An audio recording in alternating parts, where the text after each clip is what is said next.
नमस्कार दोस्तों रामदूत हनुमान जी राम और कृष्ण दोनों के ही सेवक हैं। ये दो नहीं, असल में एक ही हैं। हनुमान जी को बलशालियों में सर्वश्रेष्ठ माना गया है। इस संपूर्ण ब्रह्मांड में उनके और उनके आराध्य के भक्तों के सिवा उन्हें कोई झुका नहीं सकता। आइए जानते हैं कि हनुमान जी क्यों हैं प्रमुख देव। तो दोस्तों, श्री राम जी की आज्ञा से हनुमान जी एक कल्प तक इस धरती पर रहेंगे। एक कल्प में चारों युग के कई चक्र होते हैं।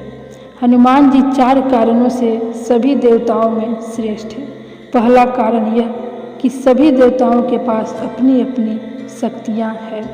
जैसे विष्णु के पास लक्ष्मी, महेश के पास पार्वती और ब्रह्मा जी के पास सरस्वती। हनुमान जी के पास खुद की शक्ति है, वे खुद की शक्ति से संचालित होते हैं। दूसरा कारण यह कि वे इतने शक्तिशाली होने के बावजूद ईश्वर के प्रति पूर्ण समर्पित हैं। तीसरा यह कि वे अपने भक्तों की सहायता तुरंत ही करते हैं।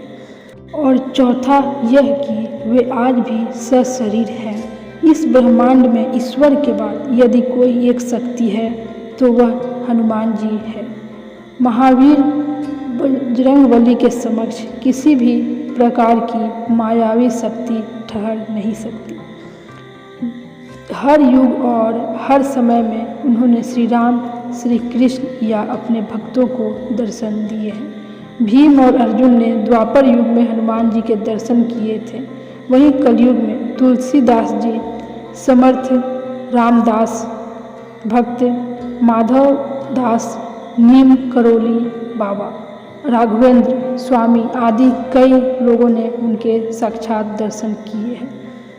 कहते हैं कि हनुमान जी नेपाल तिब्बत सीमा पर स्थित गंधमादन पर्वत पर रहते हैं और वे वहाँ पर रहते हैं जहाँ पर रामायण का पाठ होता है। जगन्नाथपुरी की रक्षार्थ वे वहाँ पर भी विराजमान हैं। सर्वप्रथम श्री राम की कथा भगवान श्री शंकर ने माता पार्वती जी को सुनाई थी। इस कथा को एक कौवे ने भी सुन लिया। उसी कौवे का पुनर्जन्म काकभुसुंडी के रूप में हुआ। काकभुसुंडी ने भगवान गरुड़ को कथा सुनाई थी, परंतु वाल्मीकि रामायण से पहले हनुमान जी ने रामायण को एक शिला पर लिख दिया था। हनुमान जी ने एक शिला चट्टान पर अपने नाखूनों से लिखी थी। यह हनुमान रामायण के नाम से प्रसिद्ध है, परंतु बाद में उन्होंने वाल्मीकि जी की निराशा को देखते हुए इसे समुद्र में फेंक दिया था। हनुमान जी के पिता सुमेरु पर्वत के राजा केसरी थे तथा उनके माता का नाम अंजना था, इसलिए उन्हें अंजनी पुत्र कहा जाता है। उन्हें वायु देवता का पुत्र भी माना जाता है, इसलिए इनका नाम पवन पुत्र हुआ। उस काल में वायु को मारुत भी कहा जाता था। मारुत अर्थात वायु, इसलिए उन्हें मारुति नंदन भी कहा जाता है। उन्हें शंकर सुवन भी कहा जाता है, अर्थात शंकर जी के पुत्र। इंद्र के वज्र से हनुमान जी की हनु ठुड्डी टूट गई थी, इसलिए तब से उनका नाम हनुमान हो गया। वज्र के धारण करने वाले और वज्र के समान कठोर अर्थात बलवान शरीर होने के कारण उन्हें बजरंग बली कहा जाने लगा। मातंग ऋषि के शिष्य थे हनुमान जी। हनुमान जी ने कई लोगों से शिक्षा ली थी। सूर्य, नारद के अलावा एक मान्यता के अनुसार हनुमान जी के गुरु मातंग ऋषि भी थे। मातंग ऋषि सबरी के गुरु भी थे। कहते हैं कि मातंग ऋषि के आश्रम में ही हनुमान जी का जन्म हुआ था। किंवदंती के अनुसार भगवान राम का अपने भक्त हनुमान से युद्ध भी हुआ था। गुरु विश्वामित्र के निर्देशानुसार भगवान राम को राजा ययाति को मारना था। राजा ययाति ने हनुमान से शरण मांगी। हनुमान जी ने राजा ययाति को वचन दे दिया था। हनुमान जी ने किसी तरह के अस्त्र शस्त्र से लड़ने के बजाय भगवान राम का नाम जपना शुरू कर दिए। राम जी ने जितने भी बाण चलाए सब बेअसर रहे। विश्वामित्र हनुमान जी की श्रद्धा भक्ति देखकर हैरान रह गए और भगवान राम को इस धर्म संकट से मुक्ति दिलाई। राम भक्त हनुमान जी माता जगदम्बा के सेवक हैं। हनुमान जी माता के आगे आगे चलते हैं और भैरव जी पीछे पीछे। माता के देश भर में जितने भी मंदिर हैं वहाँ उनके आसपास हनुमान और भैरव के मंदिर जरूर होते हैं। हनुमान जी की खड़ी मुद्रा में और भैरव का कटा सिर होता है। कुछ लोग उनकी यह कहानी माता वैष्णो देवी से जोड़कर देखते हैं। भगवान श्री राम और माता दुर्गा की कृपा चाहने के लिए हनुमान जी की भक्ति जरूरी होती है।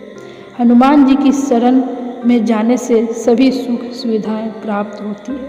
इसके साथ ही जब हनुमान जी हमारे रक्षक हैं तो हमें किसी भी अन्य देवी देवता, बाबा, साधु, पीर, फकीर, ज्योतिष आदि की बातों में भटकने की जरूरत नहीं है। हनुमान जी के पास कई वरदानी शक्तियाँ थीं, लेकिन फिर भी वे बगैर वरदानी शक्तियों के भी शक्तिशाली थे।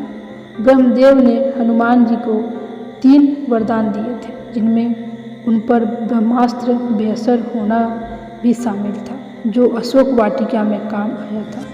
ऐसा भी कहा जाता है कि जब भगवान राम सिंहासन पर विराजमान थे, तब नारद जी ने हनुमान जी से विश्वामित्र को छोड़कर सभी साधुओं से मिलने के लिए कहा। हनुमान जी ने ऐसा ही किया। तब नारद मुनि विश्वामित्र के पास गए और उन्होंने भड़काया। इसके बाद विश्वामित्र गुस्सा हो गए और उन्होंने इसे अपना अपमान समझकर भड़कते हुए वे श्री राम के पास गए और उन्होंने श्री राम जी से हनुमान को मृत्यु दंड देने की सज़ा कहा। श्री राम जी अपने गुरु विश्वामित्र की बात कभी टालते नहीं थे। उन्होंने बहुत ही दुखी होकर हनुमान जी पर बाण चलाए, लेकिन हनुमान जी राम जी का नाम जपते रहे और उनको कुछ नहीं हुआ। राम को अपने गुरु की आज्ञा का पालन करना ही था, इसलिए भगवान श्री राम ने हनुमान पर ब्रह्मास्त्र चलाया, लेकिन आश्चर्यजनक रूप से राम नाम का जप कर रहे हनुमान जी का ब्रह्मास्त्र भी कुछ नहीं बिगाड़ पाया। यह सब देखकर नारद मुनि विश्वामित्र के पास गए और अपनी भूल स्वीकार की। तो दोस्तों, ये थी हनुमान जी की बारे में प्रमुख बातें कि उन्हें प्रमुख देव कहा जाता है। तो दोस्तों, मैं आशा करती हूँ कि आपको हमारी आज की वीडियो ये अच्छी लगी होगी। ऐसे ही वीडियो देखने के लिए हमारे इस चैनल को लाइक, शेयर एंड सब्सक्राइब जरूर कर लीजिएगा। तब तक मैं आपसे विदा लेती हूँ। जय सिया राम, जय श्री कृष्ण।